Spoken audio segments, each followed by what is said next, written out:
Good morning student. आज का हमारा टॉपिक है विसर्ग संधि। तो देखिए विसर्ग संधि किसे कहते हैं। जब विसर्ग वर्ण के बाद कोई भी स्वर वर्ण आए या फिर तो कोई भी व्यंजन वर्ण आए तो उनसे उनके मेल से या उनके जो जुड़ने की क्रिया है उसको हम लोग विसर्ग संधि कहेंगे।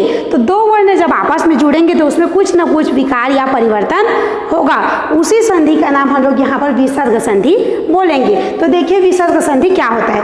जब विसर्ग वर्ण के बाद जब विसर्ग, ये देखिए बिंदी दो ठो हा का बिंदी है जिसको हम लोग विसर्ग यूज करते हैं, विसर्ग। तो जब विसर्ग के बाद कोई भी स्वर वर्ण हो या फिर तो व्यंजन वर्ण हो, किसी भी विसर्ग के बाद या विसर्ग वर्ण के बाद कोई भी स्वर वर्ण हो या फिर तो कोई भी व्यंजन वर्ण हो तो इनके मेल से, इनके ज्वाइंट से कुछ विकार या परिवर्तन होगा जिसे विसर्ग संधि कहेंगे। या फिर तो ये जुड़ने की क्रिया कोई विसर्ग वर्ण का मेल किसी भी स्वर वर्ण या व्यंजन वर्ण से होता है तो उसे विसर्ग संधि कहते हैं। जैसे एग्जाम्पल से हम लोग समझने की कोशिश करते हैं। देखिए राम, यहाँ पर हम लोगों का विसर्ग आ चुका है और अत्र, राम प्लस अत्र, तो ये क्या हो जाएगा, रामोअत्र, रामोत्र, यह अवग्रह का चिन्ह आ गया। तो अब अगला एग्जाम्पल एक और देखते हैं हम लोग। पुनः प्लस अपि, पुनः प्लस अपि, तो देखिए ये क्या हो जाएगा, पुनरपि, पुनरपि, तो क्या हो जाएगा, पुनरपि। तो देखिए यहाँ पर भी बदलाव हो रहा है, ओ की मात्रा भी ऐड हो जा रही है और ये क्या है, अवग्रह के रूप में, अवग्रह एस जिसको हम लोग अहि उच्चारण करते हैं इसके रूप में बदल जा रहा है। और यहाँ पर देखिए पुनः और अपि है तो ये क्या बन गया, र बन गया है। उसी प्रकार से एक और उदाहरण देखते हैं हम लोग, निह प्लस बल, निह प्लस बल, निह प्लस बल। तो देखिए विसर्ग संधि क्या बोलता है कि विसर्ग वर्ण के बाद कोई भी स्वर वर्ण आए फिर व्यंजन वर्ण आए तो इनके जो मिलने की क्रिया है वह विसर्ग संधि कहलाती है। तो देखिए हम लोगों का विसर्ग वर्ण भी आ चुका है, यहाँ पर स्वर वर्ण या व्यंजन वर्ण, एक हम लोगों का व्यंजन वर्ण आ चुका है। तो देखिए क्या हो जाएगा, निह प्लस बल इक्वल निर्बल, क्या हो जाएगा, निर्बल। तो ये विसर्ग यहाँ पर चेंज होकर के क्या बन गया है, र बन गया है। उसी प्रकार से अन्य उदाहरण देखिए, नमः प्लस कारः, नमः प्लस कारः या नमः प्लस कार भी लिख सकते हैं तो क्या हो जाएगा, नमस्कार, क्या हो जाएगा, नमस्कार। या हम लोग यहाँ पर संस्कृत में कार यूज कर सकते हैं तो नमस्कारा हो जाएगा। तो देखिए ये विसर्ग है जो चेंज होकर के आधा सा बन चुका है। तो अब हम लोग ये कहीं पर स बन जा रहा है, कहीं पर र बन जा रहा है, कहीं पर ओ की मात्रा बन जा रहा है और कहीं पर और कुछ भी बन सकता है। तो हम लोग अब नियम की ओर पढ़ते हैं कि आखिर ये चेंज क्यों होता है। कभी ऊ बन जाता है, कभी ओ बन जाता है, कभी स बन जाता है, कभी र बन जाता है और कभी तो यह हट ही जाता है। मतलब यह न इसके साथ ऐड होता है, न यह इसके साथ ऐड होता है, बल्कि वह गायब हो जाता है। तो हम लोग नियम को शुरू करते हैं तो पता चलने वाला है आखिर ये चेंज होकर के क्या क्या बनता है और कब गायब हो जाता है। तो देखते हैं हम लोग फर्स्ट नियम विसर्ग संधि की ओर। हम लोग का फर्स्ट नियम है उत्व विसर्ग। फर्स्ट क्या है, उत्व विसर्ग, हम लोगों का है उत्व विसर्ग, या इसको बोल सकते हैं हम लोग उत्व विसर्ग संधि। एक प्रकार का विसर्ग संधि का प्रकार नहीं है बल्कि ये क्या है, नियम है। ये क्या है, विसर्ग संधि के अंतर्गत एक नियम है। तो देखते हैं उत्व विसर्ग के अंतर्गत क्या होता है। उत्व विसर्ग के अंतर्गत जब विसर्ग के पहले आए, विसर्ग के पहले क्या है, आए और विसर्ग के बाद भी आए। यदि विसर्ग के पहले आए और विसर्ग के बाद भी आए, इसको हम लोग ऐसे भी लिख सकते हैं, अ प्लस विसर्ग प्लस अ। तो देखिए विसर्ग के पहले आ चुका है, विसर्ग के बाद आ चुका है। तो इस नियम के तहत अगर विसर्ग के पहले आ आता है, विसर्ग के बाद भी आ आता है तो यह विसर्ग है जो चेंज होकर के ऊ बन जाता है। क्योंकि हम लोग उत्व संधि पढ़ रहे हैं, यहाँ पर ऊ है तो यह विसर्ग चेंज होकर के क्या बन जाएगा, उत्व बन जाएगा। तो देखिए उस विसर्ग क्या है, ऊ बन गया है और आपको हम लोग यहाँ पर उतार देते हैं और ये और आ है उसको यहाँ लिख देते हैं। नियम के तहत विसर्ग क्या है, ऊ बन गया है और आगे आ का और पीछे जो है उसको उतार दिए हैं। तो आ प्लस ऊ प्लस ओ हो गया। तो अब देखिए उत्व में नियम, विसर्ग में नियम है कि ऊ तो होता ही है, लेकिन इसके साथ और नियम हैं स्वर संधि के, वो भी ऐड हो जाते हैं। हम लोग गुण स्वर संधि में पढ़े हैं अ प्लस उ इक्वल ओ। गुण स्वर संधि में अ प्लस उ इक्वल क्या हो जाता है, ओ हो जाता है। अ और उ को जोड़ने से क्या होता है, आ प्लस उ इक्वल ओ, आ उ ओ। अब देखिए ओ के बाद जब भी आ आता है पूर्व रूप स्वर संधि के अंतर्गत, पूर्व रूप स्वर संधि के अंतर्गत ओ के बाद जब भी आ आता है तो यह अवग्रह के रूप में चेंज हो जाता है, अवग्रह एस के रूप में चेंज हो जाता है, जिसका उच्चारण हम लोग आ करते हैं या अ ही करते हैं। यहाँ चेंज हो गया, लेकिन इसको बोलने के टाइम हम लोग इसको अ ही यूज करेंगे। तो देखिए ऊ तो विसर्ग क्या कहता है, विसर्ग के पहले आ या विसर्ग के पहले भी आ आए और बाद में भी आ आए, मतलब यहाँ पर आ और यहाँ पर आ आना जरूरी ही है। तो यह विसर्ग चेंज होकर के ऊ तो विसर्ग के नियम अंतर्गत ऊ तो है, तो यहाँ पर विसर्ग चेंज होकर के ऊ तो हो जाता है। तो आ का आ हो गया, ऊ का ऊ हो गया, विसर्ग का ऊ हो गया और ये बचा उसको लिख दिया हम लोग नीचे आ। अब देखिए हम लोग गुण स्वर संधि में नियम है आ प्लस उ इक्वल ओ, तो आ और उ को जोड़ दिए तो ओ हो गया। अब देखिए पूर्व रूप स्वर संधि में एक नियम है कि ओ के बाद या ए के बाद, ए या ओ के बाद, तो यहाँ पर हम लोग का ओ है, ओ के बाद जब भी आ आता है तो वह विसर्ग के रूप वह क्या है, अवग्रह के रूप में चेंज हो जाता है, अवग्रह एस के रूप में चेंज हो जाता है, जिसको उच्चारण के समय हम लोग आ ही यूज करते हैं क्योंकि इसका रियल रूप आ ही है। तो देखते हैं ये तो हो चुका हम लोगों का, विसर्ग के पहले आ आए और विसर्ग के बाद आ आए तो वह ऊ बन जाता है और गुण स्वर संधि के अंतर्गत ओ बन जाता है, और पूर्व रूप स्वर संधि के अंतर्गत जो आ है वह अवग्रह के रूप में चेंज हो जाता है। तो हम लोग उदाहरण से हम लोग इसको समझने की और सॉल्व करने की कोशिश करते हैं। तो देखिए राम अत्र क्या दिया है यहाँ पर, राम प्लस अत्र, तो देखिए विसर्ग के पहले आया है रा प्लस माँ, इसको भी हम लोग अलग कर सकते हैं, लेकिन यहाँ पर हम लोगों को ज्वाइंट यहाँ पर करना है। तो इसको देखते हैं राम प्लस आ, इसको हाफ कर देंगे, माँ को हाफ कर देंगे हम लोग, तो उसके बाद क्या आ जाएगा, आ जाएगा, हाफ अक्षर माँ प्लस आ। अब हम लोगों के पास है विसर्ग, तो हम लोग विसर्ग को यहाँ पर लिख देते हैं, जिसका उच्चारण हम लोग हा के रूप में करते हैं। उसके बाद है हम लोगों का अ प्लस त्र, तो देखिए यहीं पर नियम ऐड होगा हम लोगों का, विसर्ग देखिए यहाँ पर विसर्ग है, विसर्ग के पहले आ आया है और विसर्ग के बाद भी आ आया है, तो यह विसर्ग क्या हो जाएगा, ऊ बन जाएगा, ये विसर्ग क्या बन जाएगा, ऊ बन जाएगा, क्योंकि आगे पीछे आ है। अब देखिए गुण स्वर संधि के अंतर्गत अ के बाद ऊ आता है, अ के बाद ऊ आता है, तो वह क्या बन जाता है, ओ बन जाता है, आ ऊ ओ, तो ये ऊ क्या बन गया, अभी ओ बन गया। और ओ के बाद जब आ आता है तो पूर्व रूप स्वर संधि के अंतर्गत यह अवग्रह के रूप में चेंज हो जाता है। तो देखिए अवग्रह के रूप में हम लोग ये सबको चेंज कर चुके हैं, और यहाँ से इसको उठा देंगे और इसके बजाय क्या हो जाएगा, ओ और अवग्रह का चिन्ह। और उसके आगे देखिए हम लोग का क्या लिखा है, राम प्लस अत्र, तो रा का रा हो गया प्लस म प्लस ओ प्लस त्र बचा है, उसको ऐड कर देंगे यहाँ पर। देखिए रा म और ये अवग्रह ओ ऊ के रूप में चेंज हुआ, फिर आ ऊ जोड़ करके ओ बन गया, ये अवग्रह के रूप में चेंज हो गया, त्र का हो गया त्र। अब इसको हम लोग जोड़ेंगे, रा का रा हो गया और म में ओ की मात्रा मुँह हो गया, और अवग्रह के चिन्ह का अवग्रह चिन्ह डाल दिए, त्र का त्र हो गया। तो आप देखते हैं रामा प्लस अत्र इक्वल रामो अत्र, रामा प्लस अत्र इक्वल रामो अत्र।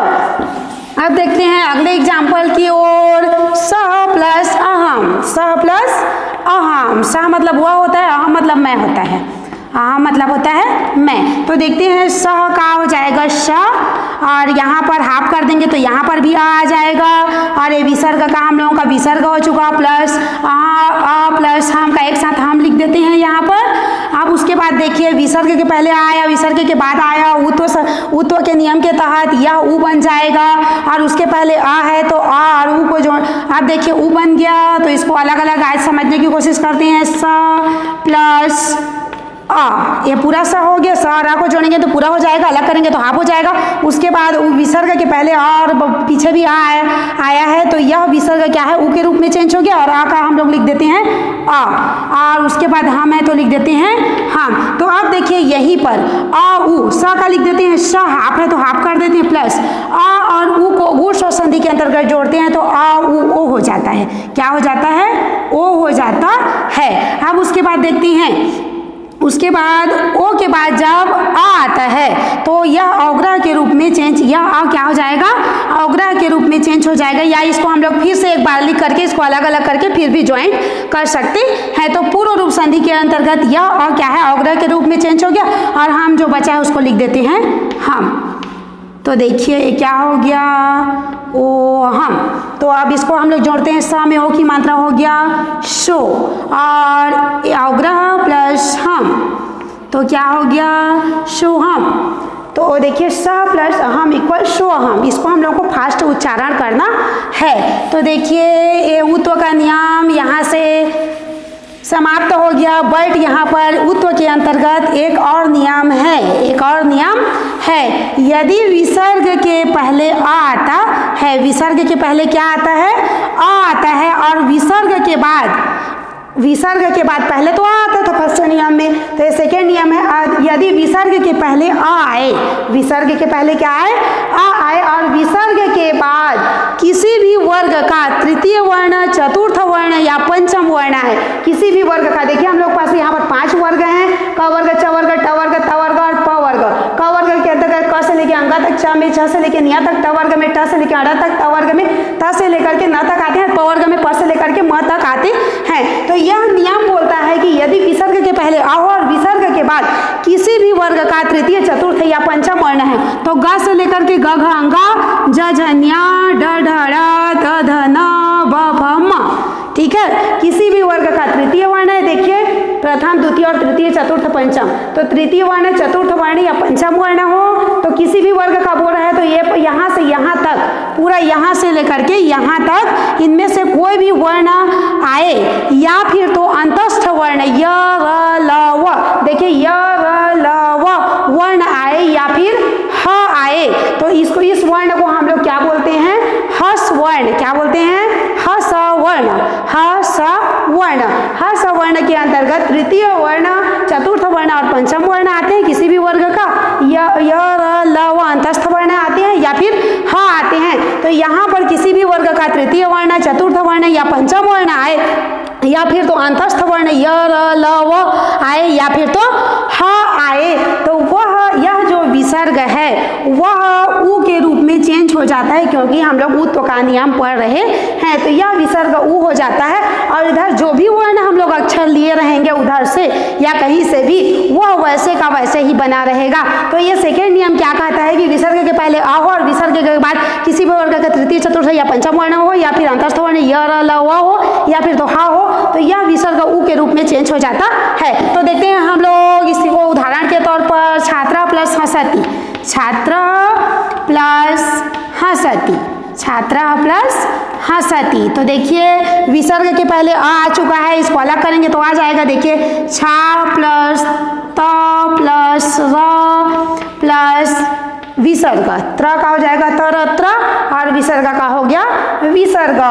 और देखिए त र को हम लोग अगर हाफ अक्षर करेंगे तो यहाँ पर आ जाएगा, त्र है तो यहाँ पर अ है, तो अगर र को अगर अलग किए तो तरत्र होता है, अगर र को हम लोग अलग किए तो यदि हाफ अक्षर किए तो ये क्या हो जाएगा, अ यहाँ पर आ जाएगा, क्योंकि आप लोग छात्र बोलोगे तो अ आता है, तो ये को हम लोग अलग कर दिए। अब उसके बाद क्या है, विसर्ग है, और उसके बाद क्या है, हंसती का लिख देते हैं, हंसती, हंसती का क्या हो जाएगा, हंसती। तो नियम क्या कहता है, देखिए विसर्ग के पहले अ आता हो और विसर्ग के बाद किसी भी वर्ग का तृतीय, चतुर्थ या पंचम वर्ण आता हो, या अंतस्थ आता हो, या फिर ह आता हो, तो हम लोग का यहाँ पर ह आ गया है, तो यह विसर्ग उ के रूप में चेंज हो जाता है, उत्व के अंतर्गत उ के रूप में चेंज हो जाता है। तो देखते हैं उ बन जाएगा, विसर्ग क्या बन जाएगा, यहाँ पर उ बन जाएगा, तो छा का छा हो गया, और तर का त्र भी लिख सकते हैं हम लोग, या अलग भी कर सकते हैं।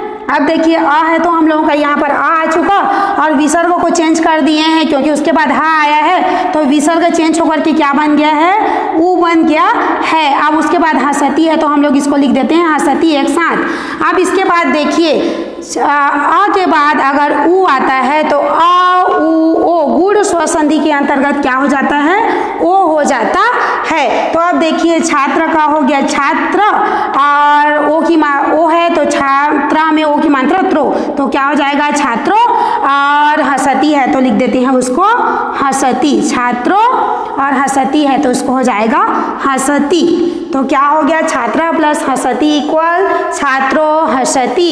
अब उसी प्रकार से एक और उदाहरण हम लोग ले लेते हैं। इधर देखिए बहुत सारे दिए गए हैं उदाहरण, इस सब को आप लोगों को सॉल्व भी करना है। तो देखिए यहाँ पर मना प्लस रथा को हम लोग ले लेते हैं। तो यहाँ पर हो गया मना का मना हो गया प्लस रथा का हो गया रथ। तो ये क्या हो जाएगा, म का म हो गया प्लस ना हो गया, ना को हाफ कर दिए तो यहाँ पर आ चुका, ये मन हो गया। फिर और बिंदी है तो विसर्ग का विसर्ग ले लिए हम लोग, और फिर रथा है तो ले लेते हैं रथा को एक साथ लिख देते हैं रथा, क्योंकि इधर हम लोग को कुछ भी नहीं करना है, यहाँ पर ज्वाइंट करना है। तो देखिए विसर्ग के बाद, अब विसर्ग के पहले आ चुका है हम लोग के नियम के तहत, और विसर्ग के बाद यहाँ पर अंतस्थ वर्ण र आ चुका है। तो ये क्या हो जाएगा, विसर्ग उ के रूप में चेंज हो जाएगा। ये विसर्ग क्या है, उ के रूप में चेंज हो जाएगा। और आ और उ को अब हम लोग जोड़ देंगे, क्योंकि विसर्ग तो उ बन चुका, तो आ और उ को जोड़ देंगे तो आ उ क्या हो जाता है, ओ हो जाता है। आ उ क्या हो जाता है, ओ हो जाता है। तो अब क्या बचा हम लोग पास, म का म हो गया, ना में ओ की मात्रा ना में ओ की मात्रा क्या हो गया, नो हो गया, और रथा जो बचा उसको रथ लिख दिए। तो क्या हो गया हम लोगों का यहाँ पर, मना प्लस रथ इक्वल मनोरथ, मना प्लस रथा इक्वल मनोरथ। तो यहाँ एक और बार और देख लीजिए, छात्र प्लस हसति इक्वल छात्रों हसति, मना प्लस रथा इक्वल मनोरथ, देव प्लस गच्छति इक्वल देवो गच्छति, यश प्लस गानम ये इक्वल यशो गानम। और इसको देखिए फर्स्ट नियम हम लोग ऊतो का पढ़े हैं, उसको राम प्लस अत्र इक्वल रामो अत्र, लेकिन यह क्या है, अग्रह के रूप में चेंज हो जाएगा पूर्व रूप स्वर संधि के अंतर्गत। तो इसको हम लोग क्या लिख देंगे, रामो और अग्रह और त्र क्या हो जाएगा, रामो अत्र। उसी प्रकार से सह अपी है तो ये क्या हो जाएगा, सो अपी हो जाएगा। स प्लस सहम है तो सहम हो जाएगा, सिंह प्लस अपी है तो सिंह अपी हो जाएगा। तो यहाँ से आप लोगों को उत विसर्ग, विसर्ग संधि के अंतर्गत उत विसर्ग का नियम इंड होता है। Thank you.